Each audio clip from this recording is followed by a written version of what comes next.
তেতিয়ালৈকেতো এওঁলোকক চবেই হিৰো বনাই ৰাখিছিল। হিৰো বনোৱাটো মই নাই। এইসকলক হিৰো বনাই কোনে ৰাখিছিল? আমাৰ সমাজৰ একাংশই ৰাখিছিলে। মই এইটো তদন্ত দিছো যে অহাকালি কেনেকে অপৰাধী কেইজনক জিমখানালৈকে লৈ যোৱা হৈছিল। মইতো কলো যে মই বেয়া পাইছো বুলি। সেইটো ৰাজ আতিথ্য দিয়া নাই, এটা চেনেলক সহায় কৰিবৰ কাৰণে লৈ গৈছিল। এইটো আৰক্ষীক দুখ দি লাভ নাই। আৰক্ষীক চেনেলটোৱে ইণ্টাৰফেয়াৰ কৰি দিলে। কালি প্ৰথম গ্ৰেপ্তাৰ কৰি আমাৰ এটা পুলিচৰ ফৰ্চে তেওঁলোকক জিমখানাত লৈ গৈছে। লৈ গৈ এটা চেনেলক সাক্ষাৎকাৰ ল'ব দিছে। পুলিচ আৰু সাংবাদিকৰ সম্পৰ্কটো এইটো চিন্তনীয়। মই ডিব্ৰুগড়ত ধৰিছে, ডিব্ৰুগড়ত আমি ভায়েকক মুজাফৰপুৰত ধৰিছে, এই দুজনক ডিব্ৰুগড়ত ধৰিছে। কালি প্ৰথম গ্ৰেপ্তাৰ কৰি আমাৰ এটা পুলিচৰ ফৰ্চে তেওঁলোকক জিমখানাত লৈ গৈছে। লৈ গৈ এটা চেনেলক সাক্ষাৎকাৰ ল'ব দিছে। পুলিচ আৰু সাংবাদিকৰ সম্পৰ্কটো এইটো চিন্তনীয়।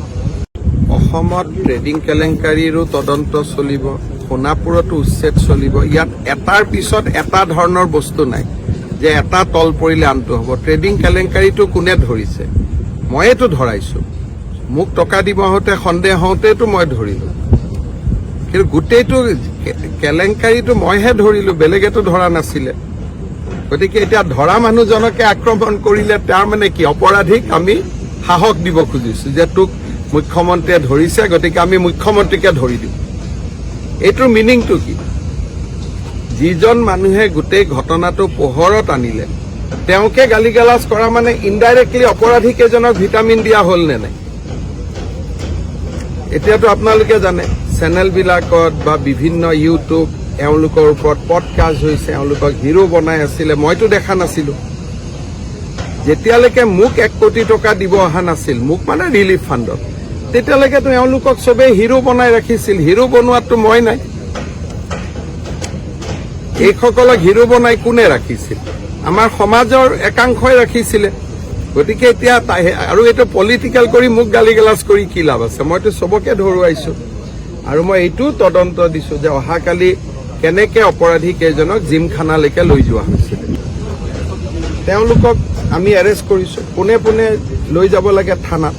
লৈ নগৈ জিমখানাত লৈ আহি পেলাই এটা চেনেলক আকৌ তাৰ ইণ্টাৰভিউ ল'ব সুবিধা দিয়া হৈছে। মই নিজে 7:30 বজাত ইণ্টাৰভিউ চাই আছো। তেতিয়া মই ডিজিপিক ফোন কৰিলো, আৰে মই ইণ্টাৰভিউ চাই আছো, মানুহ থাকিব লাগে লকআপত, ইয়াত ইণ্টাৰভিউ হৈ আছে। কেছটোৰ পিছত মইহে লাগি আছো। মই মুম্বাইত আছিলো। ৰাতিপুৱা মই ছাডেনলি টিভি চাওঁতে দেখিছো, আপোনালোকে সেই চেনেলটোৰ তলত দৰ্শকত মোৰ নামটোও দেখিব। মই চাই আছো। মই দেখিলো যে ইটো জেলত থাকিব লাগে, ই কেনেকে ইণ্টাৰভিউ দি আছে। তেতিয়া মই ফোন কৰি হুলস্থুল লগালো। গতিকে মইতো ইয়াৰ পিছতে লাগি আছো। আৰু আজি আমি কেবিনেটত সাহসী সিদ্ধান্তটো ল'ম ইয়াৰ ওপৰত। সেইবিলাকত কোনো ইছ্যু নাই।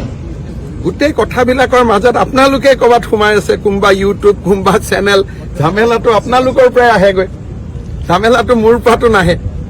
এই গোটেই ঝামেলাবিলাকো আপোনালোকে এনেকে বিয়া খাব গৈছিল, কি খুৱাইছিলে, কি খাইছিলে, যিবিলাক এতিয়া ইউটিউব ওলাই আছে, এইবিলাকতো মই কৰা নাই। আৰু আধা ইউটিউবক চাব লোকসভা ইলেকশ্যনৰ সময়ত এই আধা ইউটিউব চেনেলে মোক গালি পাৰি আছে। ব্যৱস্থা কি ল'ব? এতিয়া আপোনালোকে কিবা দেখুৱালে আপোনালোকক মই কি ব্যৱস্থা ল'ব পাৰো? দেশততো মই যদি আপোনালোকক এৰেষ্টো কৰো, হাইকোৰ্টে বেল দি দিব, ক'ব যে সংবাদ মহলৰ ওপৰত কিয় আক্ৰমণ চলাইছে। এটা সাংবাদিকৰ ওপৰত ব্যৱস্থা সাংবাদিকে নিজে ল'ব লাগিব। চৰকাৰেতো আৰু সাংবাদিক ইউটিউবাৰৰ ওপৰত চৰকাৰে ব্যৱস্থা ল'ব নোৱাৰে। আৰু যিমানবোৰ ইউটিউবাৰে এওঁলোকৰ ইণ্টাৰভিউ লৈছিল, আপোনালোকে চাব লোকসভা ইলেকশ্যনত এই আটাইবোৰ ইউটিউবাৰে বিজেপিক গালি গালাজ কৰি আছে। এইবিলাক ইউটিউব পডকাষ্ট আৰু এইবিলাক তাৰে ভাগ ভাগ আৰু য'ত বাজিছে বাজিছে। আৰু মই ডিব্ৰুগড়ত ধৰিছে, ডিব্ৰুগড়ত আমি ভায়েকক মুজাফৰপুৰত ধৰিছে, এই দুজনক ডিব্ৰুগড়ত ধৰিছে। মইতো কলো যে মই বেয়া পাইছো বুলি। সেইটো ৰাজ আতিথ্য দিয়া নাই, এটা চেনেলক সহায় কৰিবৰ কাৰণে লৈ গৈছিল। এইটো আৰক্ষীক দুখ দি লাভ নাই। আৰক্ষীক চেনেলটোৱে ইণ্টাৰফেয়াৰ কৰি দিলে। কাৰণ সেই চেনেলটোৱে কিবা কাৰণত আৰক্ষীজনক ইনফ্লুৱেঞ্চ কৰিলে। গতিকে ঘটনাটোৰ পিছফালে চেনেল আৰু সাংবাদিকহে আছে। এতিয়া ওলাব, ক'ত যাব? ওলাব এটা দিনত। এতিয়া এজন মানুহ পলাই গলে আপোনালোকে যেনেকে কয় পুলিচে ধৰি আনিব লাগে, তাৰমানে পুলিচে এড্ৰেছটো গম পাব লাগিব, পুলিচৰ লগত লিংক থাকিব লাগিব। সময় লাগে, কিছুমান অপৰাধী ধৰোঁতে 5 বছৰ লাগে, কিছুমান 2 বছৰ লাগে, কিছুমান 2 দিন লাগে।